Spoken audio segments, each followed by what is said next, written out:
కావాలని మీ కలను నెరవేర్చుకోండి. సంప్రదించండి Hegde fertility, Hyderabad, Telangana. Welcome to I drip. నేను మీ భవ్య. చాలామంది పైల్స్ వస్తే ఏ సిచ్యువేషన్ వచ్చినా కూడా అది పైల్స్ అనుకోవడం, లేదా ఫిస్టులాని కూడా పైల్స్ అనుకోవడం. అసలు ఈ రెండింటి మధ్య డిఫరెన్స్ ఏంటి, వాటి ట్రీట్మెంట్స్ ఎలా ఉంటాయి, ఇవన్నీ మాట్లాడడానికి జోయ్ హాస్పిటల్ నుంచి general and laparoscopic surgeon doctor Monika ఉన్నారు. డీటెయిల్స్ అడిగి తెలుసుకుందాం. నమస్తే మ్యామ్, ఎలా ఉన్నారు? మ్యామ్, చాలామంది నేను అన్నట్టుగానే పైల్స్ అంటే ఏంటి, ఫిస్టులా అంటే ఏంటి, రెండు సేమ్ అనే అనుకుంటారు ఇన్ జనరల్గా కామన్. సో మరి అసలు ఈ పైల్స్ అంటే ఏంటి, ఎందుకు వస్తాయి, ఫిస్టులా అంటే ఏంటి, అవి ఎందుకు వస్తాయి? సో బేసిక్గా వాటిలో చాలా కండిషన్స్ ఉంటాయి. హిమరాయిడ్ అంటే మా మెడికల్ టర్మ్స్లో ఎట్లా మాట్లాడతామంటే హిమరాయిడ్స్, ఫిషర్, ఫిస్టులా అనేవి యూజువల్గా మనం చూసేవి. బట్ అందరు ఏంటంటే స్పెసిఫిక్గా అన్నిటికీ ఒకటే టర్మ్ పైల్స్ వచ్చాయా లేదా ఇట్లా చెప్తారు. సో బట్ యాక్చువల్లీ ఈ మూడు కంప్లీట్గా డిఫరెంట్ కండిషన్స్. సో హిమరాయిడ్స్ అంటే ఏంటంటే బ్లీడింగ్ ఎక్కువ ఉంటుంది. సో మొల్లలు, హర్ష మొల్లలు అంటాం కదా, సో అది. సో దాంట్లో ఏంటంటే బ్లీడింగ్ ఎక్కువ ఉంటుంది.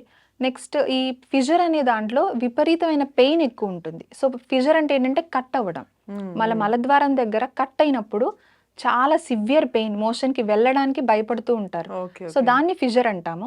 ఇంకొకటి ఫిస్టులా ఏంటంటే యూజువల్గా ఎప్పుడైనా వాళ్ళకి ఏదైనా చీము గడ్డ లాంటిది ఏమైనా వచ్చి పగిలిపోయి ఒక ట్రాక్ లాగా ఫామ్ అయిపోతుంది, రోడ్ లాగా, ఈ మలద్వారం నుంచి బయట ఉన్న పక్కన ఉన్న టిష్యూకి, ఈ చుట్టూ మలద్వారం చుట్టూ ఉన్న ఏరియాలో. సో అది ఫిస్టులా.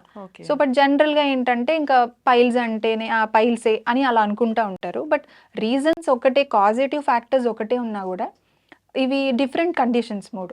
ఓకే.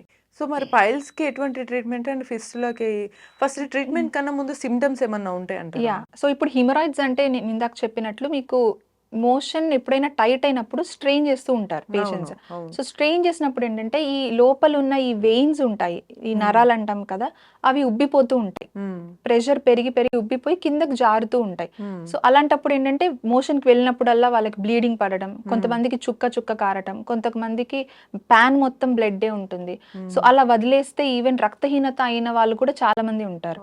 సో ఇది హిమరాయిడ్స్. ఈ కండిషన్ లో మనం ఈ హిమరాయిడ్స్ అనే కండిషన్ లో ఈ సిమ్టమ్స్ చూస్తాం. ఫిజర్లో ఏంటంటే యాజ్ ఇందాక చెప్పినట్టు కట్ అవుతుంది కాబట్టి మలద్వారం దగ్గర. సో అది ఇప్పుడు మనకి ఎట్లా అయితే వింటర్ సీజన్లో మనకి లిప్స్ మార్జిన్స్ ఎలా కట్ అవుతాయో సేమ్ అది కూడా మళ్ళీ స్ట్రెయిన్ చేయడం వల్ల మోషన్ టైట్ అయిపోయి వాళ్ళకి కట్ అయిపోతుంది. కట్ అయిపోయినప్పుడు ఇంకా కొంచెం బ్లీడింగ్ అంత ఎక్కువ ఉంటుంది ఫిజర్లో, కానీ సివియర్ పెయిన్ ఎంత అంటే ఈవెన్ మోషన్ వెళ్ళి కూర్చోవాలంటే కూడా భయపడుతూ ఉంటారు. అండ్ ఇప్పుడు ఈ మధ్య కాలంలో ఇంకొక చాలా నాకు ఆశ్చర్యానికి గురి చేసింది ఏంటంటే ఈ హ్యాండ్ ఫ్లషెస్ ఉంటాయి కదా, సో అవి జెట్ స్పీడ్ తో వస్తాయి కొన్ని, 2 స్పీడ్. సో దాని వల్ల కూడా ట్రామా అవుతుంది. సో దాని వల్ల కూడా ఫిజర్ వచ్చే ఛాన్సెస్ చాలా ఎక్కువ చూస్తున్నాం ఈ మధ్య.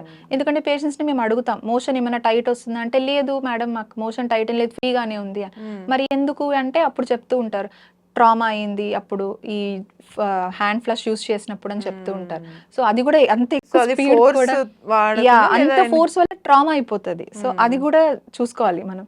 సో దాని వల్ల కూడా ఫిజర్ వస్తూ ఉంటుంది. సో ఫిజర్ లో ఏంటంటే pain, most common complaint pain, విపరీతమైన పెయిన్. ఫిస్టులాలో ఏంటంటే మనకి చీమ్ కారటం, ముఖ్యంగా మలద్వారం కాకుండా పక్క నుంచి చీమ్ కారుతున్నట్లు వస్తూ ఉంటుంది.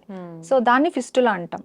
అది వదిలేస్తే ఏమవుతుందంటే కొన్ని రోజులకి ఆ కనెక్షన్ అనేది చాలా ఎక్కువ అయిపోయి ఈవెన్ మన మోషన్ కూడా ఆ పక్క నుంచి వచ్చే ఛాన్సెస్ కూడా ఉంటాయి.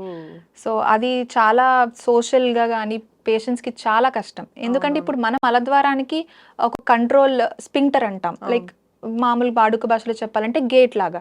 సో మనం మోషన్ వెళ్ళాలనుకుని కబోర్డ్ మీద కూర్చుంటేనే మనకి మోషన్ వస్తుంది, ఎందుకంటే అది మన బ్రెయిన్ యాక్టివేట్ చేస్తుంది. బట్ ఇక్కడ ఈ పక్కన ఓపెనింగ్ అదేముండదు కాబట్టి కంటిన్యూస్ గా మలం రావడం వస్తుంది. సో మొత్తం డ్రెస్ స్టెయిన్ అయిపోవడం, స్మెల్ రావడం, చాలా చాలా చాలా ప్రాబ్లం ఫేస్ చేస్తారు.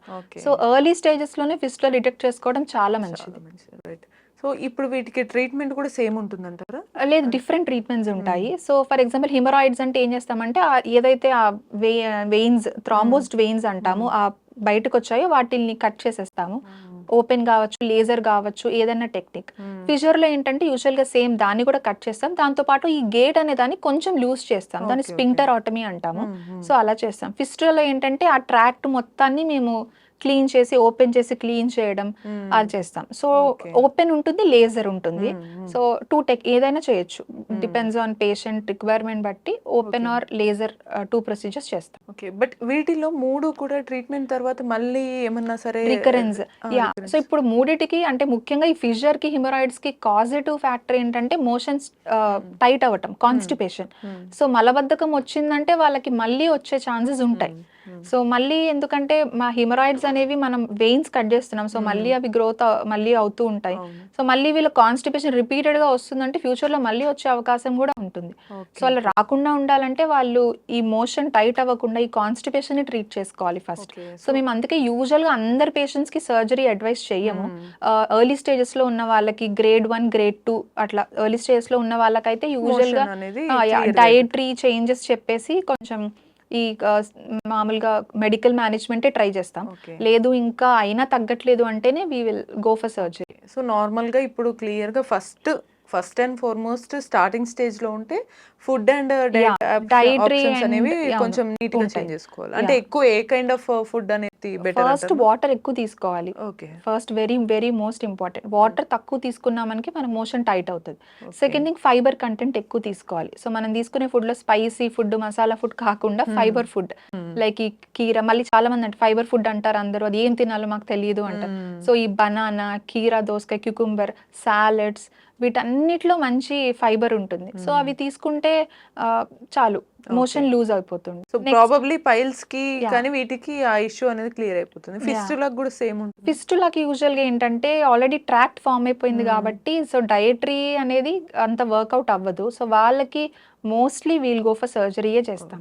ఈవెన్ ఫిషరీ కూడా సేమ్. ఫిషర్ కి కూడా అంతే. యూజువల్ గా కొన్ని ఈ డైటరీ చేంజెస్ చేసుకొని మెడికల్ మేనేజ్మెంట్ చేసుకుంటే ఫిషర్ హీల్ అవుతుంది. ఓకే. సో అన్ని కేసెస్ లో అవసరం, ఎందుకంటే మనకి కూడా కొన్నిసార్లు మనం కూడా స్పైసీ ఫుడ్ ఒక వరుసగా 2-3 days తినగానే మనకి మోషన్ వెళ్ళినప్పుడు పెయిన్ వస్తూ ఉంటుంది. అవునవును. సో అప్పుడే చిన్నగా ఫిషర్ స్టార్ట్ అవుతుంది. సో మనం వెంటనే కరెక్ట్ చేసేసుకుంటే యూజువల్ గా మనకి అది సెటిల్ నార్మల్ అయిపోతుంది. కొంచెం అదే Yeah. స్పైస్ లే- తగ్గించి yeah, అంతే. ఇంకొకటి వాకింగ్ కూడా చేయాలి. సెడెంటరీ లైఫ్ స్టైల్ ఉన్న వాళ్ళకి ఎక్కువ చాలా కామన్ గా సాఫ్ట్వేర్ వాళ్ళని చూస్తూ ఉంటాం.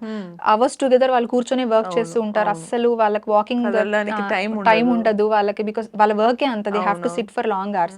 సో అలాంటి వాళ్ళలో ఫిషర్ వచ్చే ఛాన్సెస్, ఈ హిమరాయిడ్స్ వచ్చే ఛాన్సెస్ చాలా ఎక్కువ ఉంటాయి. సో అందుకే వాళ్ళకి అట్లీస్ట్ 2 hours ఒకసారి లేచి సమ్ వాటర్ కోసమో దేనికోసమో నడుస్తూ మొబిలైజ్ అవ్వాలి.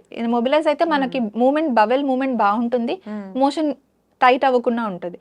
And deep fried foods avoid చేయాలి ఎంత కుదిరితే అంత. బాగా బయట బిర్యానీలు, డీప్ ఫ్రైడ్ ఫుడ్స్ ఇవన్నీ కొంచెం తగ్గిస్తే ఫిషర్స్ కి ఫిషర్ అండ్ హిమరాయిడ్స్ కి తగ్గించవచ్చు మనం. లేదు అయినా డైటరీ హ్యాబిట్స్ తో కూడా తగ్గట్లేదు అంటే మనం మెడిసిన్స్ ఉంటాయి కొన్ని, బ్లీడింగ్ ఆగడానికి కానీ, ఈ సిరప్ కానీ, ఏదన్నా మోషన్ ఫ్రీ అవ్వడానికి ఆయింట్మెంట్స్ కానీ ఇట్లాంటివి ఇస్తూ ఉంటాం. లేదు అయినా అంటే then we have to go for surgery. Right. So final గా వీటికి ఆఫ్టర్ సర్జరీ మనకి మోస్ట్లీ రికరెన్స్ ఉండదు, బట్ మెడికేషన్స్ ఉంటాయి.